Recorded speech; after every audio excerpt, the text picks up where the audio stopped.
What's the story, guys? Welcome to another episode of the podcast. Today is proudly sponsored by Urban Performance Labs. It's a company out of Australia, but they're based here in the United States. If you're into fitness, training, and working out, supplementation is a huge part of it. And we've got some really great supplements with this company as far as pre-workout. We've got fish oil, vitamin B drops. The vitamin B drops are really convenient because you can take them straight away. Obviously, creatine powder. There's the omega fish oil, the Ultra Test, which is a test booster. It's just such an amazing company. We're so happy to be affiliated with them. And as you can see, the merchandise right behind me there, we've got a whole bunch of it. Bags, hats, t-shirts, mugs, you name it. We've got it. All you got to do is go on to urbansperformancelabs.com. And if you buy something over $100, you're going to get 10% off your order. And listen, if you buy something over $200, we are going to ship it to you for free. I'm going to go to the post office, personally myself, lick the stamp, and send it to you. Urban Performance Labs. Tell them Marcus sent you.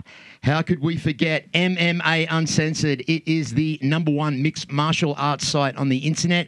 Daily updating all your mixed martial arts needs. Make sure that you go and check them out and have a look. And of course, today's episode is proudly fueled by... In Ireland, the highest form of compliment in any pub is an insult. So I'm considered quite complimentary. Proper No.12 Irish Whiskey.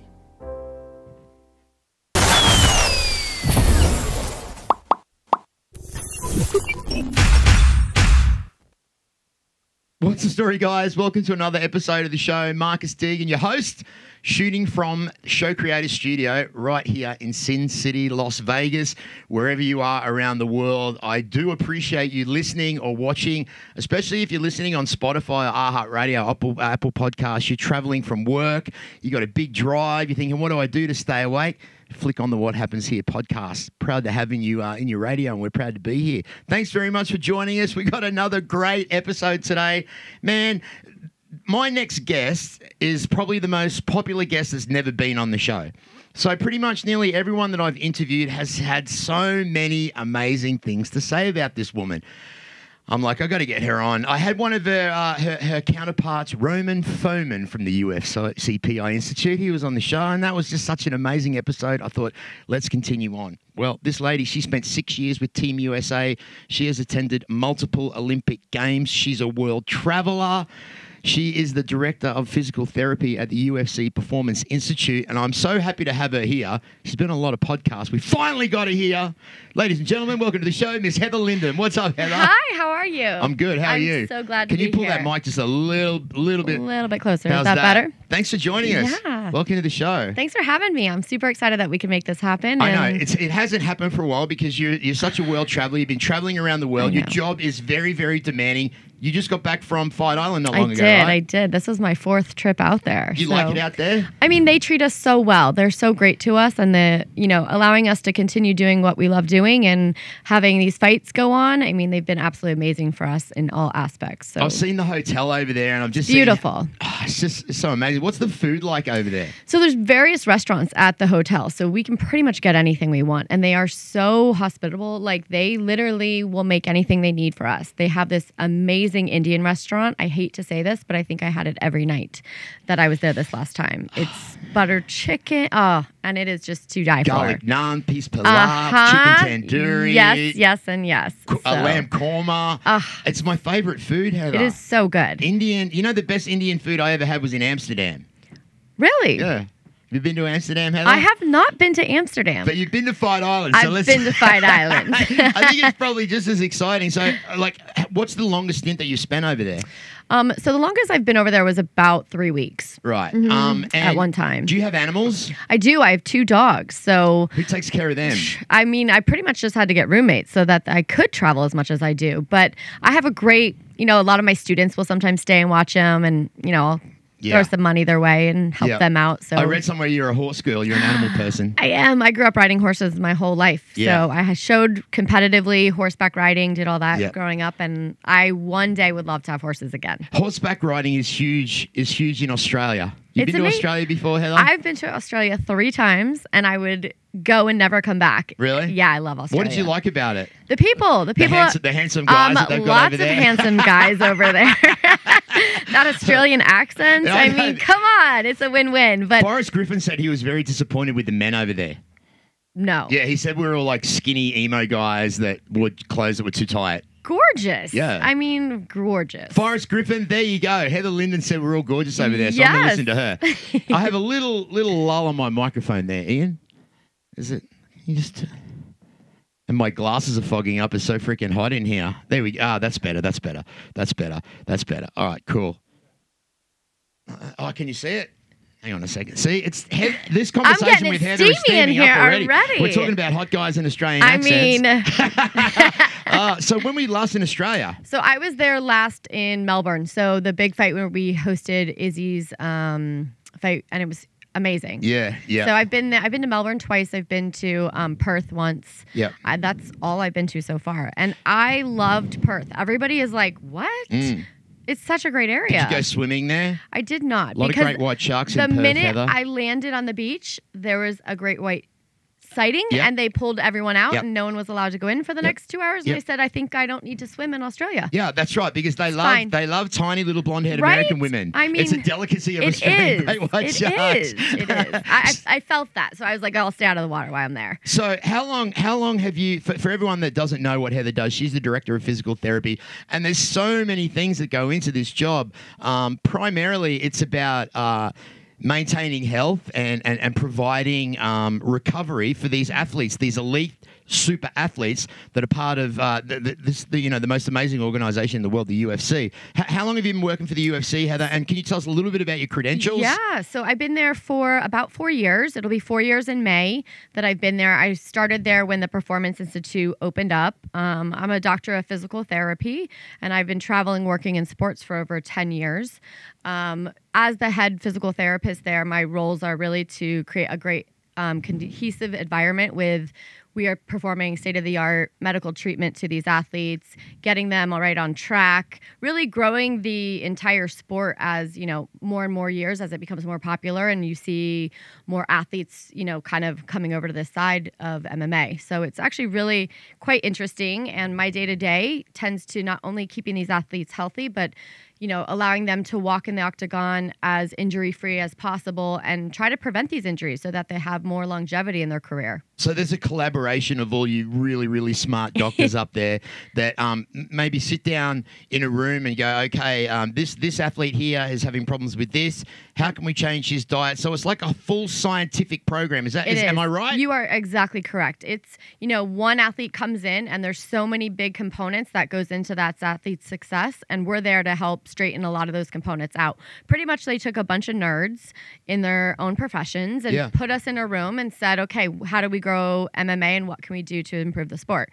How do we decrease the amount of weight, loss misses that they have? How do we make sure that we're not pulling fights because of injuries and things like that? So they come in and we pretty much put everything outlined in every aspect, from nutrition through strength and conditioning programming, from medicine, from sports science, training loads, volumes, everything like this. And so it's all spelled out, and you have a bunch of professionals in this one big room that are there to do it for free for you. And that's why these athletes are so amazing at their job. You know what? I was actually I'm not shocked is not the word, but when I found out that you actually had mental health doctors there as well, psychological doctors. Now, does that happen before the fights or mainly after the fights?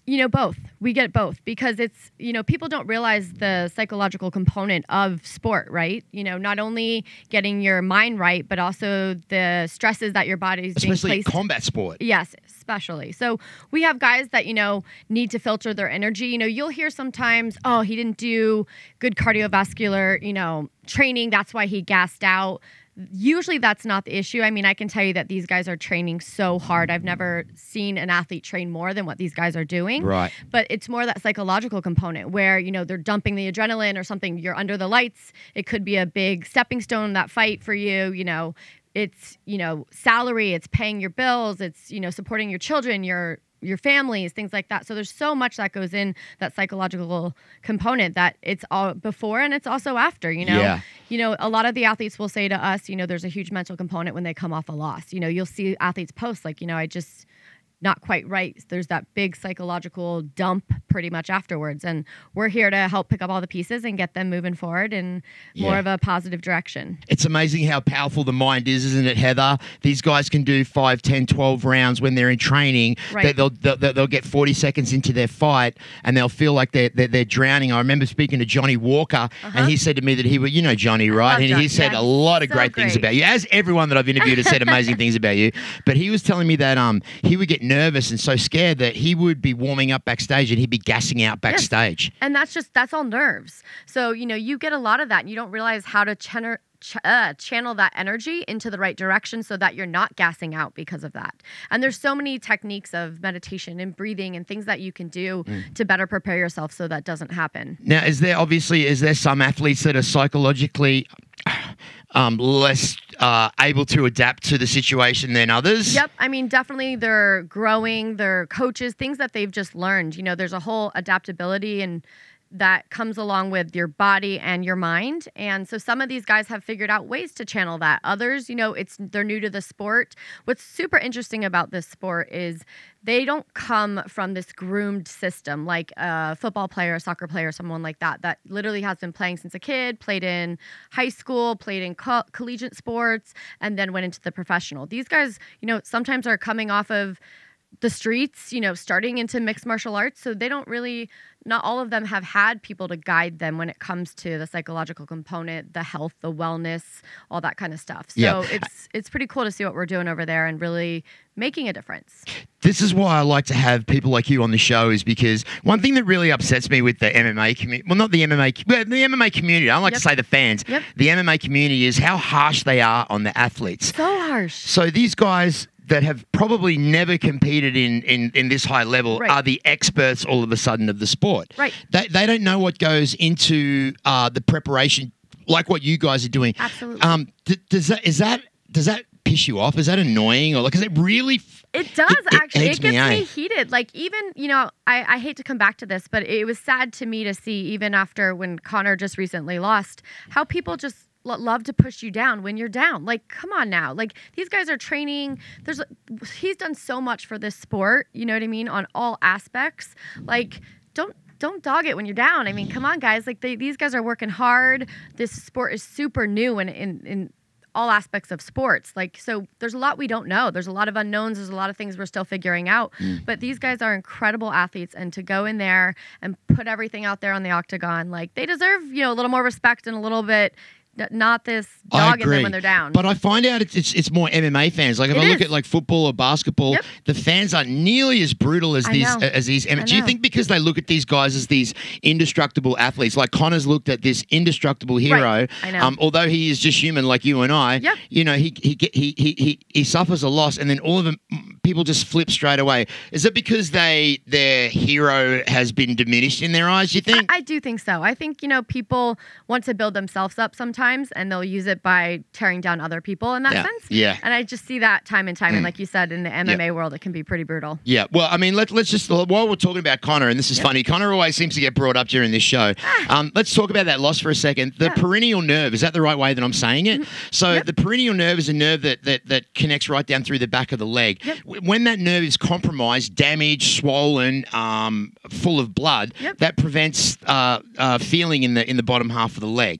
The legs and the hips are where the power comes from for your punches. Absolutely. So you chop the leg away, and that starts to deteriorate Conor's power in his punches. Would that have been a painful injury for him to have? It is, actually. A lot of the guys sustain these injuries. I mean, that is one of the techniques that these athletes can bring down their opponent, is by these leg kicks and really hitting that peroneal nerve there. And when that happens, it's quite painful. I mean, when you hit your funny bone really hard, that feeling, you're going to get that same almost feeling, but then your foot's, underneath you. Your arm is just hanging there. It's not like you need to put your body weight through it. Now you have to put your body weight through that. And that's the last thing you want to do. I love how you just explained it like that, Heather. It's like the funny bone. So if you hit your funny bone, you know what that feeling's like. And then try and pick up a can if you hit your funny bone. Same thing with the leg. Try and walk after you get try to move around, be on your toes, and these guys have to move fast. So that's definitely slowing them down. That's definitely, like you said, affecting the power that they can create. they don't, even these athletes don't even get at how much power comes from the ground up. I'm constantly working on strengthening feet, strengthening that kind of stuff with balance and things that they don't even realize they could generate even more power if they utilize all the components of their bodies. Like including their feet and their heels and the balls of their toes. And absolutely. Really? Yep. So now, where does this data come from? Is that from trial and error, or do you actually put everything into a computer and go, hey, look, how's that work? So there's actually research on, power created from the ground up and how much the components where you can lose power through your core, not having a really solid foundation. You can lose power with your feet caving in. And then you'll see that breaks down into further injuries as that athlete continues to compete with bad mechanics and just not the power or strength that they require to do so. Is the peroneal nerve something that can be repaired once damaged? And if it is repaired, will it be less effective as it was prior to injury? So actually, it's quite interesting. So nerves, the only way to really get rid of a nerve is to completely cut it and like make it go away. Like otherwise, the nerves regenerate. So in our body, nerves can regenerate as long as there's not damage on them. So unless like a muscle might be pushing on it and that nerve might, die off and stuff like that, but they can regenerate. It's just a really slow mount. And it only is probably, I would say, like about a centimeter a month is it fixing itself. So it's a quite slow process, but you'd have to sever it in order to make it go away. So it does heal itself. And usually it heals itself the same way as it, like no issues. How long would that? It depends on the severity. So with the leg kicks, that's kind of just a contusion, a bruised nerve to say so. So it doesn't really have a lot of regeneration that it needs to do in that stage. Yep. The only thing is it's distal. It's furthest from your body, so it takes a little bit more time. So a few weeks and, he'll be fine and everything will be back normal. Now, how would you treat something like that? Yeah, so we would do some soft tissue work. So first off, you're going to get swelling, right, around that nerve that could compress it even more. So you want to get to reduce the swelling in that area. Then you want to restore function. So you're going to do range of motion, ankle mobility, things like that to get blood flow and get everything. We also use some modalities such as like PIMP or shockwave, which are like sound acoustic waves that help regeneration, things like that, or pulsed electromagnetic fields to help regenerate, things like that. So we use all the nerdy stuff, and when we do so, but then you do treat the restore function and get them moving up and get the strength back, and then they're good to go. They do really, really well with those injuries, actually. Even though they're really debilitating initially, they rehab quite fast. So it was a pretty good game plan then. Absolutely. Sweep the leg. Yeah, it's a great game plan, and you see that more and more today, right? And you never used to see it that much back in the day. No, you didn't. But now, they're really learning all the techniques that they can do in order to dominate over their opponent, and it's pretty creative. Yeah. So what you're a bit of an advocate for cryotherapy, right? Yes, very much so. For those of you that don't know what cryotherapy is, I'm going to let the doctor explain it to you. So cryotherapy is just using cold in order to reduce inflammation, vasoconstrict the body. So the blood vessels, obviously, when you're working out and doing things, you're creating trauma, you're creating inflammation, and you're doing small micro tears and stuff. So cryotherapy is cold therapy that's used. You can do different forms. Number one research on it is actually like if you go into like a bathtub, submersion is going to be the best type, but you have cryo chambers, you have cryo creams, you have cold sprays, you have a million different ways to do this. Actually, when you bring that up, myself and some teammates and friends of mine from England are working on being able to bring a portable cryo machine on the road for athletes that would just connect to any hotel shower or bathroom, and they'd be able to use cryo on the road because it's such a huge component of helping with healing and recovery. So you guys are in the process of developing something that you can just carry with you when you go to every single hotel. Yeah, it's a small little portable device. It's called Cryo Shower. We're just in the beginning terms of getting it situated. We should have some product coming out this year that we can start to trial with athletes. But it's amazing because half the time, I talk to multiple athletes that I work with and they're like, oh, I wish I had my cold tub with me, or I wish I had this, or Heather, can you find a place that does cryo, when I'm on the road in this city and things like that. But being able to bring this product in-house would be super cool and be able to travel with it, and it connects to your phone on an app, and you can literally drop the temperature down depending on what level you need it. So wow. Is this new? Cryotherapy? Is it? No, actually, if you think about it, it's not that it's new, it's just being utilized better. So right. I feel like that when it comes to most medical things, we get it out on the market. Everybody jumps down, that rabbit hole, and we don't really know the effectiveness or the efficiency of why we should use this. But cryo has really come full circle where we've seen such great benefits of it, especially from a recovery standpoint, especially when you're in an MMA and you're training 5 sports a day, right? So recovery is huge. So you can keep up that pace and really keep improving your power and output. So with that, cryo is a great adjunct, and you'll see a lot of our athletes doing cryo and contrast after their day-to-day workouts. I've got to say, I'm an absolute advocate for cryotherapy. I mentioned on the last podcast, I recently came across a product that has really, really helped me, and I hope it can help you as well. I've pretty much tried everything from Bengay to Tiger Balm to Icy Hot to the patches that have the medicine on the inside. I've tried chiropractor. I've tried the pain medicine for the chronic back issues that I've had.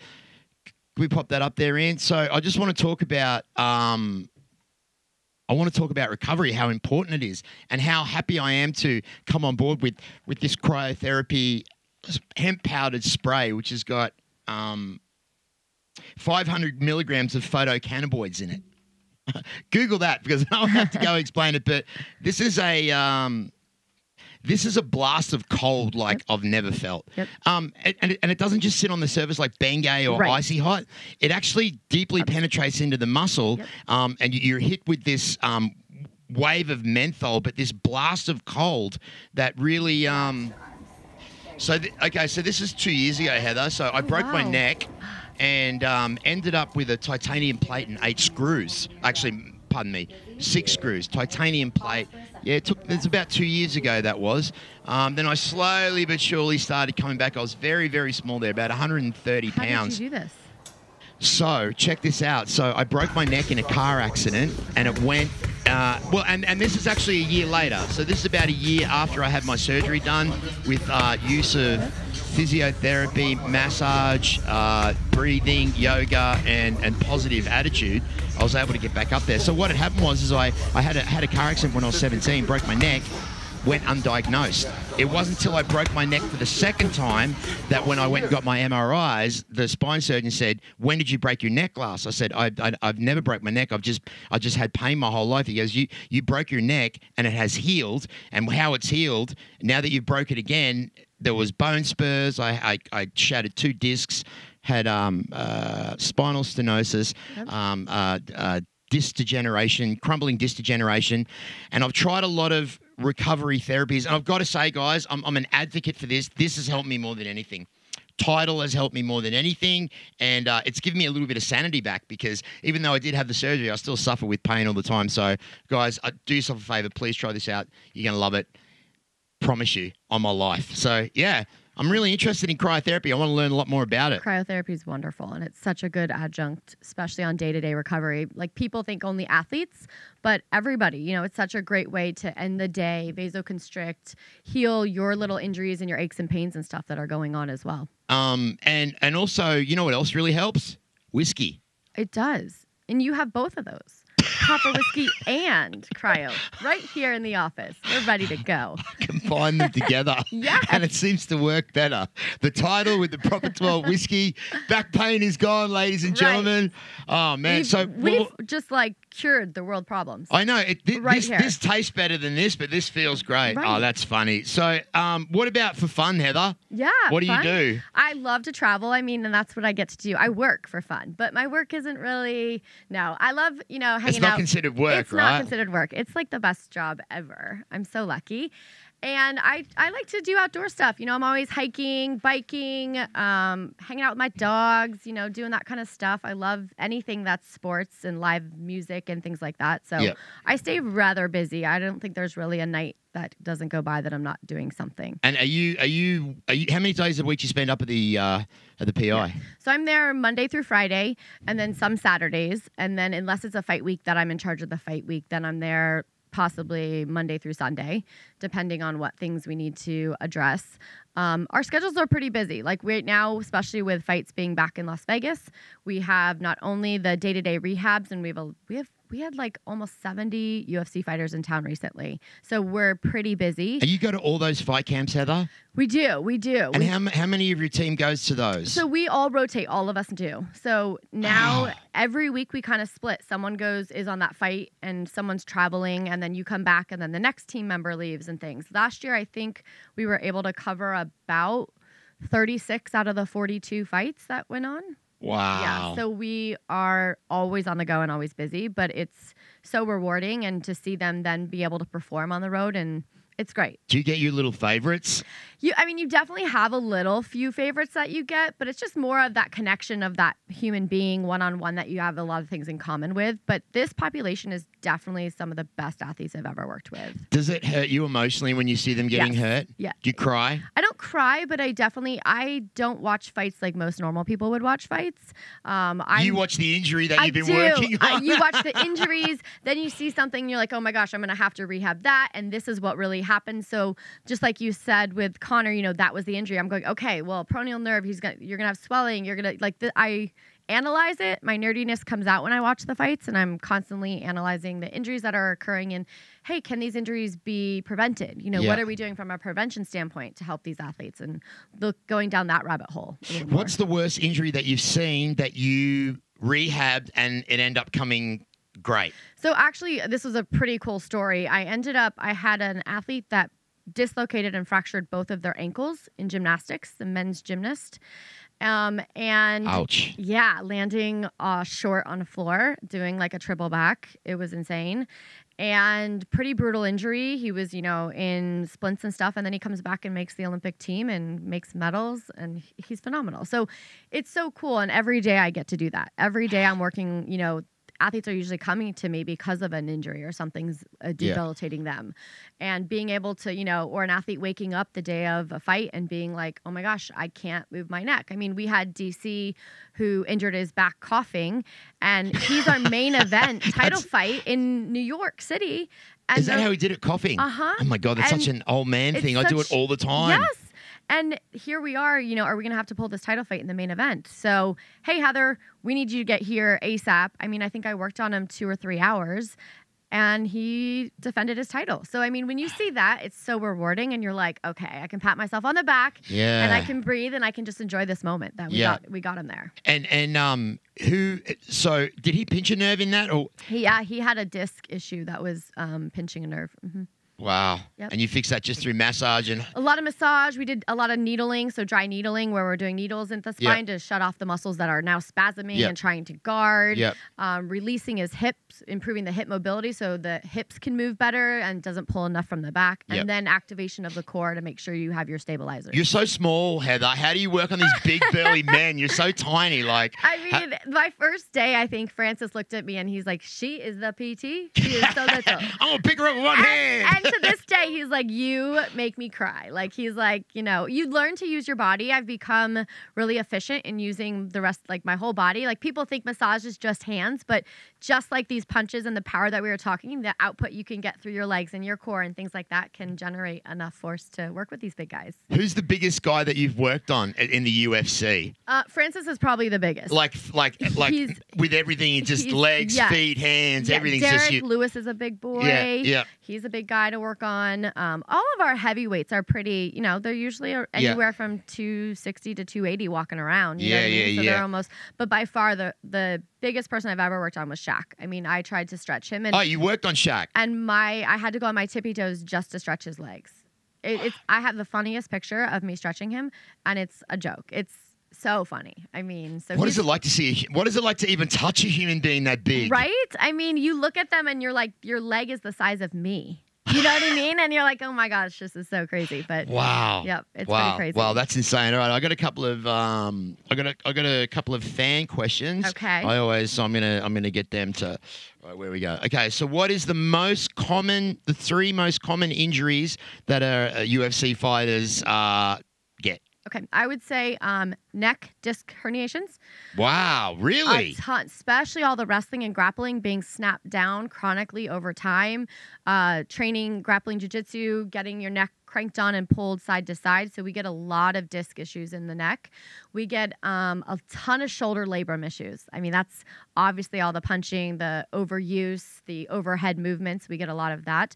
And then you'd be shocked at how many knee ligament injuries, a lot of ACLs. This is a population that shockingly, you jump down the bandwagon of ACL, got to do surgery. I can tell you we have multiple top 10 guys that don't have ACLs and they are completely functional and being crazy and doing things like that you would never imagine. Do we even need ACLs then? So we do, because down the road, I mean, all that translation. ACLs are overrated, everybody. Get rid of them. No, you get one. No. Yeah. So it's one of those things, but it's pretty cool to see these guys at how good they are and they can function and be very high level with injuries that, you and I would think could be detrimental to them. Right. Well, that's their warrior spirit, right? Yep. To get through all that.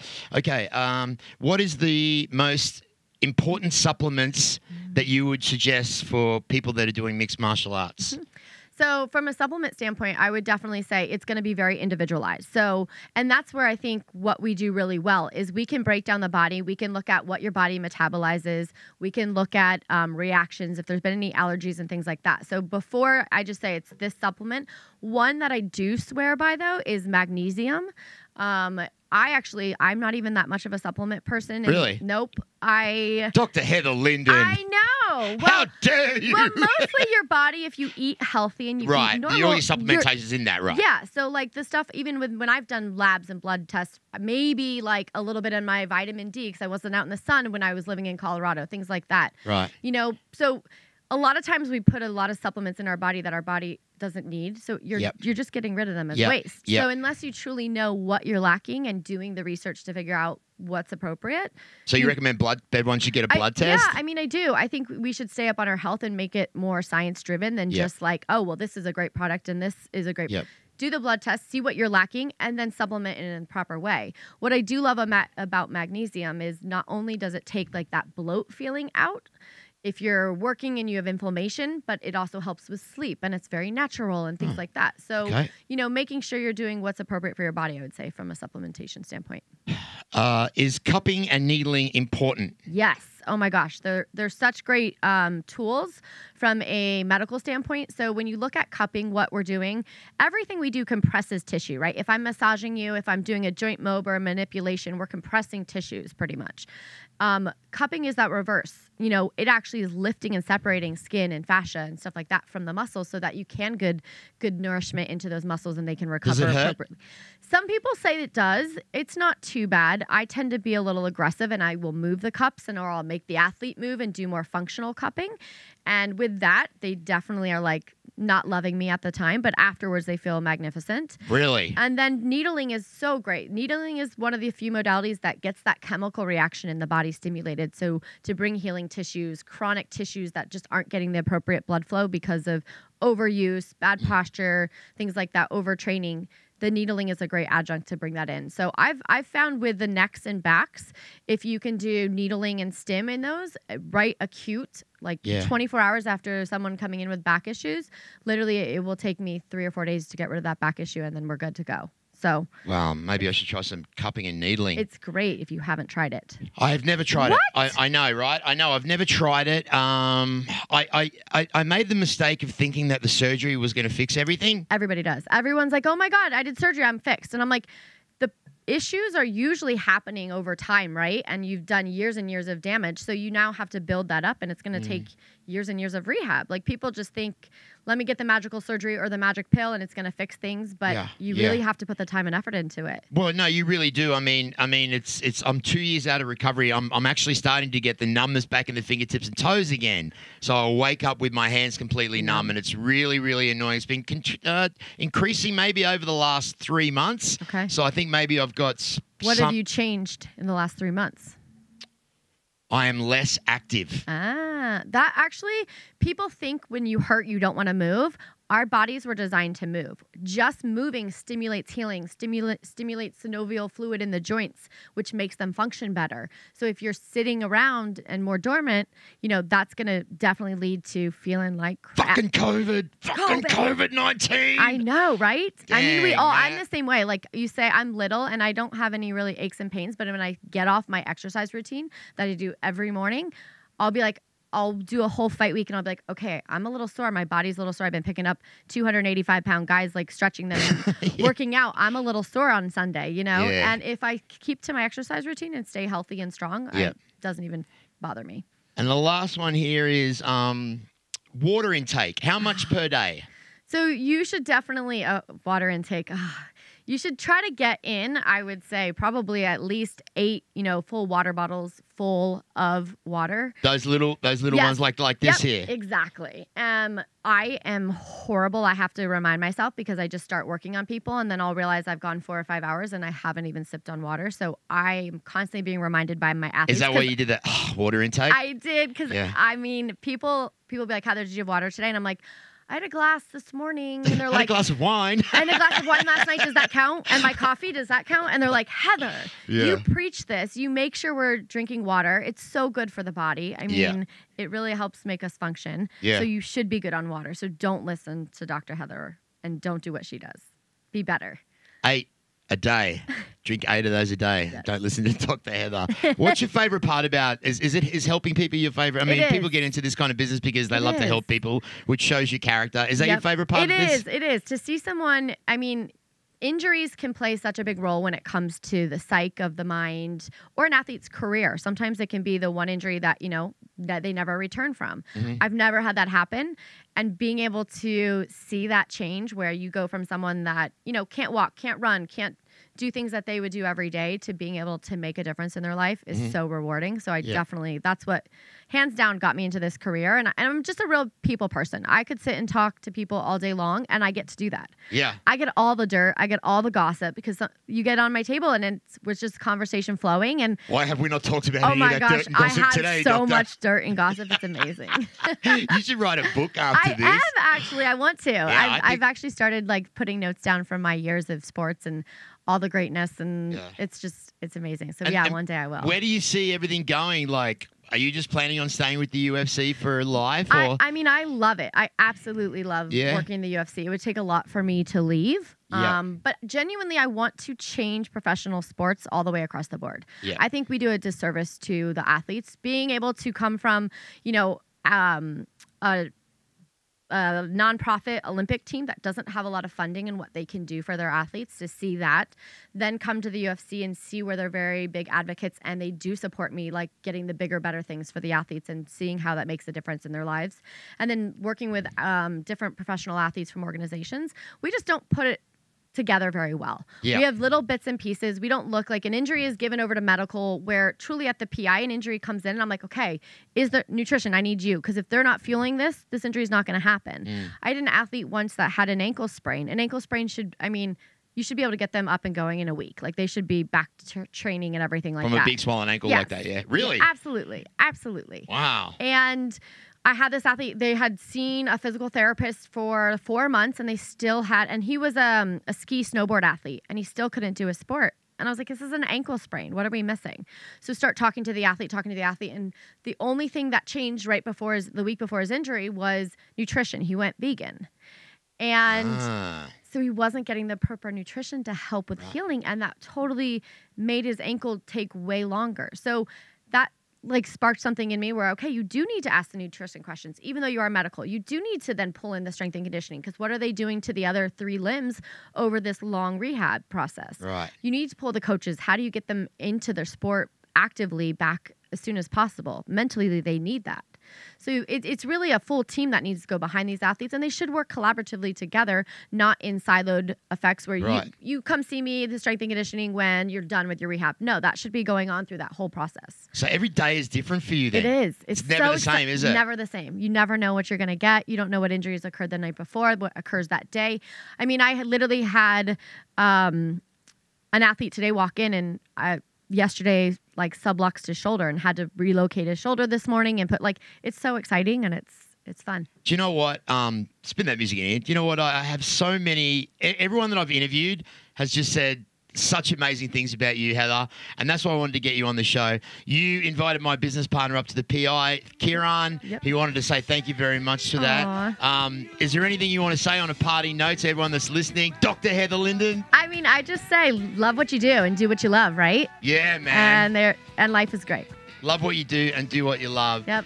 That's couldn't have said it any better myself. Want to thank everyone for listening and watching on YouTube or hey, all the other platforms around the world. Want to thank our sponsors, MMA Uncensored, Proper 12 Irish Whiskey, and Urban Performance Labs. This is Marcus Deegan for the What Happens Here podcast. Do what you love and love what you do.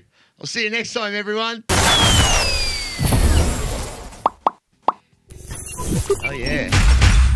Doctor, give me the news. I got a bad case of loving you. Thanks, Heather. Yeah, you're welcome.